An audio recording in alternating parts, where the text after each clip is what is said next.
A cosa serve una interior designer? Questo è quello che molte persone pensano e forse lo hai pensato anche tu. Nel video di oggi vorrei dirti perché affidarsi ad una figura professionale come l'interior designer possa essere una scelta vincente per avere una casa che ti rappresenta al 100%.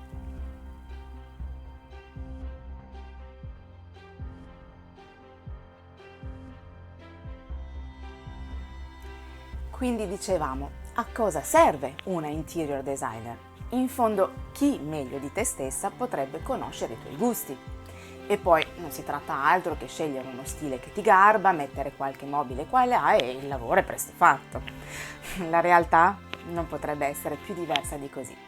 Provo a farti un esempio molto pratico per farti capire che cosa intendo. Ti è mai capitato di fare un acquisto un po' impulsivo e poi di pentirtene? Un abito che sembrava perfetto e che però poi non hai mai indossato? Un gadget tecnologico tanto accattivante ma che nei fatti non è stato per niente utile? O dei gioielli che non ha mai portato? E a chi non è successo? Sai questo perché accade?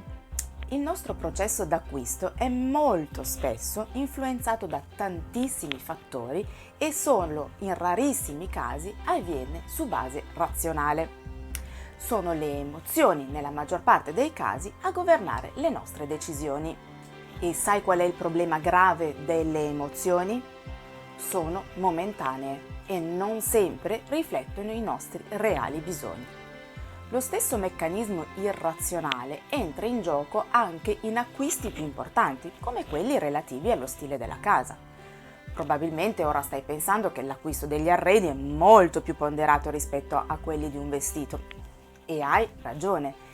Tuttavia, i tuoi pensieri restano condizionati dalle emozioni di quel determinato periodo. Del resto, ti sei mai chiesta perché le pubblicità puntino così tanto sulle emozioni delle persone? Perché sono quelle ad essere decisive nei processi decisionali di acquisto. Hai mai visto un ristorante fare pubblicità puntando sul tuo bisogno di nutrirti? Certo che no. Ciò che ti porta a prenotare un tavolo in un ristorante non è certo raggiungere uno stato di sazietà, bensì è la voglia di spendere del tempo insieme alle persone della tua vita, divertirti, intrattenerti e stare bene. Devi allora fare molta attenzione quando fai acquisti che comportano un grande investimento sia in termini di denaro che di qualità di vita. Perché l'arredo e lo stile della casa influirà moltissimo sulle sensazioni che proverai vivendo la tua abitazione. Il limite che separa un vero e proprio rifugio nel quale sentirsi a proprio agio e un ambiente che non ti farà sentire bene è veramente molto sottile. L'unico modo che hai per non varcare quel limite e sentirti davvero bene a casa tua è quello di ascoltarti. Il problema è che le nostre emozioni sono assordanti e spesso anche direzionate dalle mode passeggere. Hai idea di quante persone ho visto rivoluzionare la casa per motivi dettati solo dall'impulso di quello che stavano vivendo?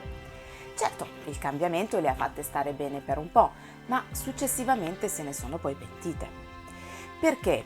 Perché non si era trattata di una scelta nata dal profondo, ma solo da una sensazione del tutto superficiale. Ad esempio, ora, in questa situazione contingente in cui sei costretta a casa, potresti avere voglia di rivoluzionare tutto. Mi raccomando, non farlo, non senza aver riflettuto veramente bene su quelle che sono le tue esigenze. Ricorda che se vuoi rivoluzionare tutto è perché la casa non ti rappresenta al 100%. Sbaglio? Ma cambiare ora sulla base delle emozioni di questo periodo ti porterebbe di nuovo ad una casa bella, ma nella quale non ti sentirai completamente a tuo agio. Ed ecco a che cosa serve un interior designer: ad aiutarti a comprendere ciò di cui hai davvero bisogno. E non preoccuparti, non è che ho intenzione di psicanalizzarti, però sarai d'accordo con me quando ti dico che più so di te e meglio potrò realizzare il tuo progetto. Sulla base di tutto quello che ti ho detto finora, il mio consiglio è di fare molta attenzione al fai da te quando si tratta dell'ambiente in cui dovrai vivere, soprattutto ora che sai a cosa serve un interior designer. Se è vero che un acquisto emozionale non ha alcuna importanza quando compri un vestito o un gioiello, dipende dal gioiello, lo stesso non si può dire quando invece si tratta degli arredi di casa. Quindi, se devi arredare casa o se senti la necessità di modificare qualcosa in quella in cui vivi, non esitare a contattarmi. Trovi i miei contatti in descrizione. Se il video ti è piaciuto, fammelo sapere con un like o con un commento e mi raccomando di iscriverti al mio canale se non lo hai già fatto, attivando la campanellina per essere avvisata quando esce il prossimo video. A presto, ciao!